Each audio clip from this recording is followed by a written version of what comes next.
This morning, our presentation is coming from Jasel McCoy. She is the Director of Exercise Science and Fitness here on the campus of Andrews University.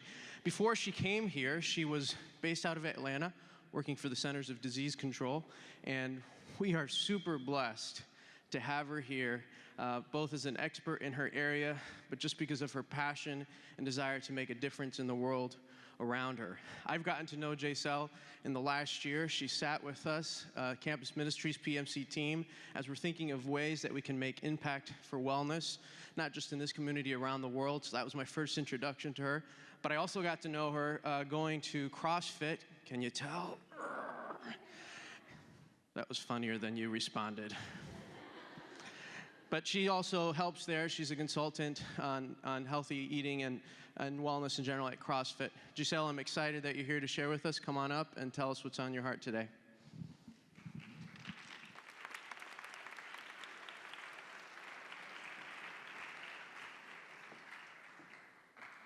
Good morning. How's everybody doing? Well, first I want to thank Chaplain Bourget and the rest of the chaplaincy staff for the privilege of presenting to you today. I see several of my students who've come out today to support me. Thank you for being here. Today, I'm going to talk to you guys about how to live to be 100. So according to the Danish twin study, only about 10% of a person's lifespan is dictated for by their genes. That means that the remaining 90% is dictated by their lifestyle. In America, the average American has absolutely no idea what longevity really is. Man, that food really does not smell too great. They hear about diets, such as the food pyramid, or vague concepts that they hear or read about in newspapers or on television, or they simply just watch Dr. Oz or Oprah or someone like that. Many others take it to a whole other extreme, and they run every single marathon that ever comes to their town. They eat nothing but tofu and bean sprouts. In fact, so many people know how to actually live healthy. People often wonder which supplements to take, or if they should even take supplements at all. What about spirituality? What about social life? There's so many components that are so unexplained. And this is what we do as public health scientists to actually connect all of them together. Even though centenarians, so everyone knows what a centenarian is, right? Someone who lives over 100 years old, to be 100 or over.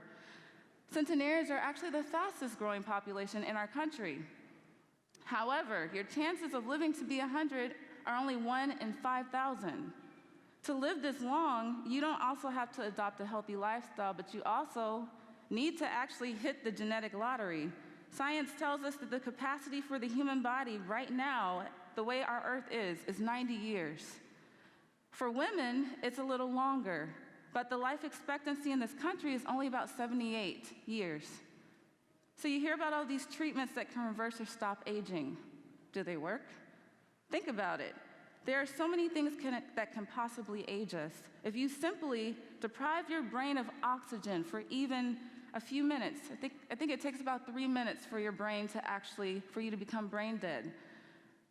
If you play too much tennis, you'll ruin your knees and your cartilage never comes back. It never regenerates. Our arteries can become clogged. We can form Alzheimer's. There's so many possible ways that we can die, essentially. Our bodies have over 3 trillion cells, trillion with a T. That is national debt numbers here. It's not billions. All of these cells turn themselves over every 8 years or so, and every time your cells turn over, you have damage that is in your body, and it helps predispose you to disease. This is why the average 65-year-old person is aging about 25 times faster than the average 12-year-old.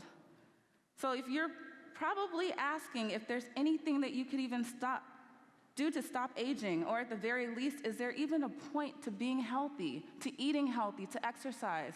Why should you even do it? So now you're probably, as I said before, the average lifespan is 78. But science tells us that the human body can live to be 90. So that's about 12 years that's being wasted somewhere. Where are they? These years are largely wasted due to chronic diseases, heart disease, cancer, obesity, and diabetes. So let's look at some of the characteristics of cultures around the world where people live to be 100 years or greater. These areas of the world are called blue zones, and people who live there or live to be up to 100 are at 10 times greater, there's a 10 times greater possibility for them to live to be 100 than here in the United States. That is significant. One of the main places that we're going to look at is Sardinia. Sardinia is off the coast of Italy. It's on a small island, and it's one of the most popular blue zones. The island is home to roughly 1.4 million people. However, it's only the people who live in the highlands, in the mountains, who live the longest. Many men here not only live to be 100, but they do so with vigor. They still ride their bikes to work. They still run marathons, and they outperform guys in the gym who are 60 years younger than them. This particular subset of people goes back actually to around the time of Christ, and they were primarily shepherds. Their lifestyle is characterized by a daily low-intensity physical activity with a plant-based diet, which is something that we practice or we promote as Seventh-day Adventists. Their diet is accentuated with foods that can carry them into the field while they're working. So these are beans, legumes, nuts, things that are easy to transport and easy to pop into their mouths. They also consume a type of cheese that is made from grass-fed animals, and it's rich in omega-3 fatty acids. Whereas here in the United States, our animals are fed grains and corn, and they're rich in omega-6 fatty acids. And so we have a lot more free radicals, which also predispose us to other diseases. As a public health professional, I applaud these healthy lifestyles, and I believe their real secret in Sardinia is the way that they actually organize their society. Some of the most admirable elements of this culture is actually how they treat their elders.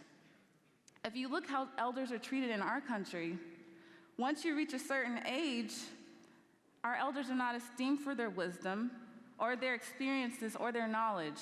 Instead, we shove them in nursing homes or other places outside of our families, and we don't even go to visit them. Celebrating elders for their wisdom seems to have a positive correlation when pushing elders into these special, rarely reached years of life. In Sardinia, instead of seeing who's on the cover of Sports Illustrated, you may see a centenarian of the month calendar. This actually does exist. I looked it up. Did you know that keeping your parents close to your family automatically increases their lifespan 4 to 6 years? Just by keeping them close to you. It's also great for the children, and the science shows that they also have lower rates of mortality in the disease as well. There's lower rates of SIDS and all kinds of other diseases that are very common with families who are not close. Let's jump over to Japan. Okinawa is another blue zone that's about 800 miles away from Tokyo. The northern part of the main island, which Okinawa is about 161 islands, is where the world's oldest female population is located. People here have the longest disability-free life expectancy, and they live a long time and typically die in their sleep, not of any tragic or sudden events such as a cardiac arrest. They live about 7 years longer than most Americans and have 5 times as many centenarians than in the United States. They also have about 1/5 of the rate of colon cancer and breast cancer, which are huge killers here in our country.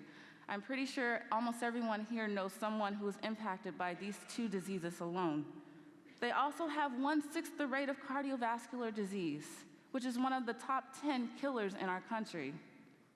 What do? Again, they have mostly a plant-based diet that contains color-filled vegetables, and they eat about 8 times as much tofu as the average American. So some of their habits help keep them from overeating, such as eating off of smaller plates and serving their food when they're standing up at the counter versus serving it family style, bringing the food to the table and eating it as a family. So that's something for you guys to try. They also have an adage that suggests eating only until your stomach is 80% full. Here in our country, everyone has been told at one point, you better eat all the food on your plate. Make sure you're full.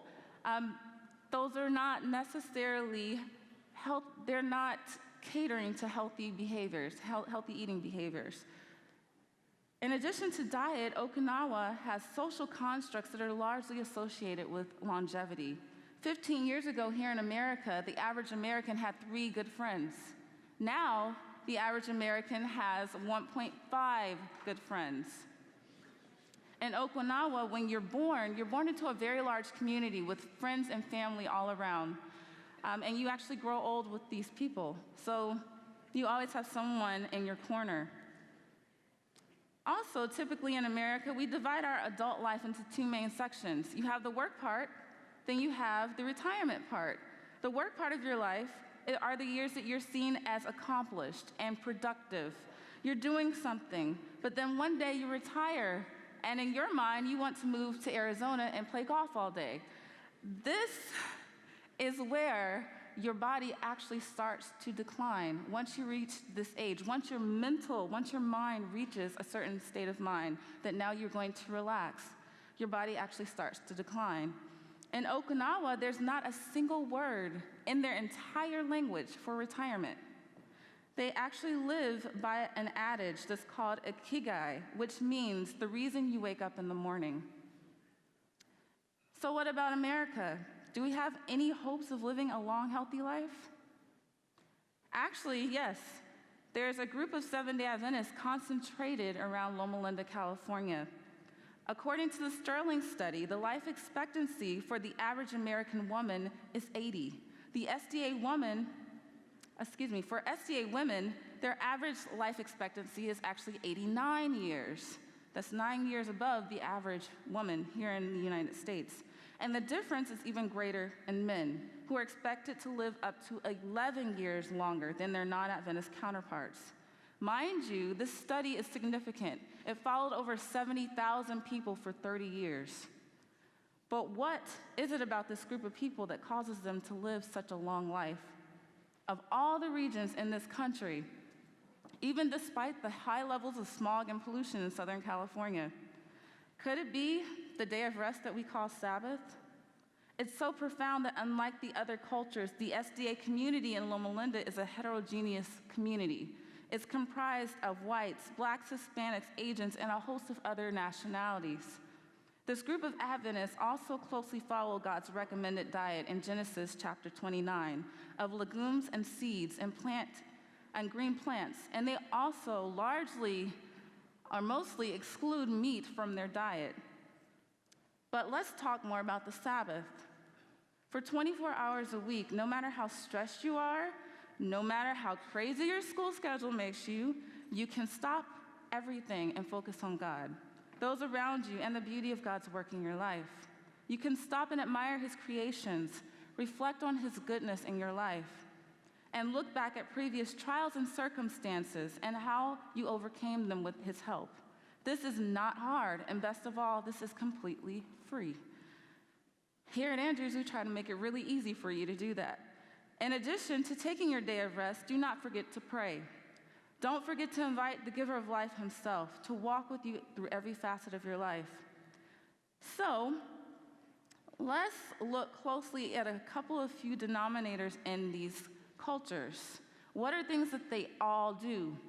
None of them actually exercise per se, but their lives involve so much physical activity that they don't need to. They are literally moving all day long. Sardinians live in vertical houses and are always climbing stairs or moving. Their society is not push button. It's not instantaneous like the ones that all of you are accustomed to, unfortunately. They make everything themselves and from scratch, but that's a whole different conversation. I could talk a whole speech just from that.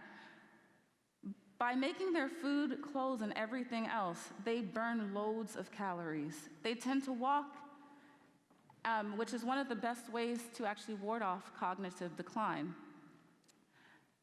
Also, each of these cultures take time to relax. Sardinians pray. SDAs pray. The Okinawas have ancestor veneration. This lack of hurry and stress actually wards off inflammation, which is closely linked to cardiovascular disease and Alzheimer's. Did you know that when you slow down for just 15 minutes a day, if you just rested and did nothing, unplugged totally for 15 minutes a day, that you actually turn the inflammatory response in your body into an anti-inflammatory one? Just 15 minutes, that's it. These people know their sense of purpose. They take time to consult with God, and they realize their purpose and calling in their life. There is no longevity diet. All of these cultures are evidence of that. They just simply eat a plant-based diet. They don't count calories. They don't do any of these extra things that we make so difficult and arduous in our culture. This doesn't mean that they're all vegetarian, but they do consume large amounts of beans and nuts, as I stated earlier. And they have strategies to keep them from overeating. And the foundation, what I find to be the foundation, on top of being spiritually plugged in and connected to a faith-based community, all of these cultures esteem their families, including their children and their aging parents. This fact alone can add between 4 to 14 years of life expectancy if you are also plugged into your spiritual community and attend a congregation at least 4 times a month. This is statistical. That means that you need to go to church on Sabbath. There are 4 weekends in a month. If you simply came to church every single Sabbath, kept your family and your loved ones around you, you could possibly extend your life 4 to 14 years just from that. Psalms 133 verse 1 says, "Behold, how good and pleasant it is for brethren to dwell together in unity." In addition, these groups belong to the right tribe, or they hang around people who help them grow and become better people. For example, the Framingham study, which is a very popular study in both science, public health, and medicine, demonstrate that if your 3 best friends are obese, you have a 50% chance that you too will be overweight. If you hang out with unhealthy people, their habits will rub off on you. If you hang out with people who have unhealthy, shameful habits, guess what? Their habits are going to rub off on you. If they're always cursing, or they're always attending clubs or parties or doing all kinds of other not so great activities, it's going to rub off on you. Also remember, diets don't work. The average successful diets only impact about 2% of the global population. That's the Atkins diet. That is the South Beach diet, all of these other fad diets. Only 2% of the population, trillions of people, billions of people on this planet, and only 2% are impacted. Exercise programs usually begin in January and are completely over by October. If people even make it past March, if you've gone to the gym and at the beginning of the new year, everyone's New Year's resolution is to get fit, everybody's in the gym. By March, you hear crickets at the gym. There's nobody there, literally. I go through this every single year at commercial gyms. There's nobody there. Lastly, go on long-term adventures. Life is short.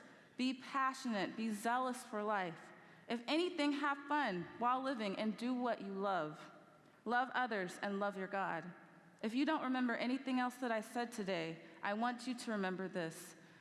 3 John 1:2 says, "Beloved, I wish above all things that you prosper and be in health, even as your soul prospers." What God is saying here is, of course, He wants your soul to prosper, but it's up to you to make the choice for your physical body to prosper. Here in Andrews, there are many opportunities for you to grow spiritually, but God also cares about your body and your physical health. Make time to do something good for yourself today, and you will be very glad you did. Thank you so much for listening.